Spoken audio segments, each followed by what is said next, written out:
এতগুলো খারাপ ফুল কেন আজকের আমি ভেঙে ফেলে দিলাম। তো হ্যালো বন্ধুরা, কেমন আছেন আপনারা? আশা করি আপনারা সবাই অনেক ভালো আছেন। চলে এসেছি আজকে সুন্দর একটা নতুন ভিডিও নিয়ে। এই যে খারাপ ফুলগুলো দেখতে পাচ্ছেন বন্ধুরা, তো এইগুলো কিন্তু ড্র্যাগন ফল থেকে আলাদা করে নেওয়া ফুল।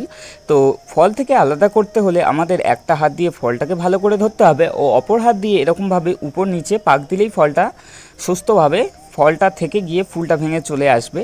তো এরকমভাবেই কিন্তু ড্র্যাগন ফুল কিন্তু আপনারা গাছ থেকে ভেঙে ফেলে দেবেন, কেননা যদি না ভেঙে ফেলেন অনেক সময় এই ফুলের থেকে ফাঙ্গাস লেগে ফলটা পচে যাওয়ার সম্ভাবনা অনেক বেশি থাকে। না ভাঙলেও কোনো অসুবিধা নেই গরমকালে, কিন্তু বর্ষাকালে এটা অবশ্যই করতে হবে। আর এখানে আজকের মোট আমরা 22টা ফুল গাছ থেকে আলাদা করেছি। এখন গরমের সময় প্রচুর রোদে কষ্ট করে কিন্তু ভিডিও তৈরি করতে হচ্ছে আপনাদের জন্যে। তো ভিডিওটাকে অবশ্যই একটি লাইক করে আমার চ্যানেলটিকে সাবস্ক্রাইব করে রাখবেন এরকম সুন্দর সুন্দর ভিডিও দেখার জন্য। ড্র্যাগন ফল সম্বন্ধে আপনাদের যদি কোনো তথ্য জেনে থাকতে অসুবিধা থেকে থাকে তাহলে কমেন্টে অবশ্যই জানাবেন। আমি চেষ্টা করব আপনাদের কমেন্টের সঠিক উত্তর দেওয়ার। ও ড্র্যাগন ফলগুলো যদি আপডেট পেতে হয় আমার চ্যানেলটিকে এখনই সাবস্ক্রাইব করে রাখুন।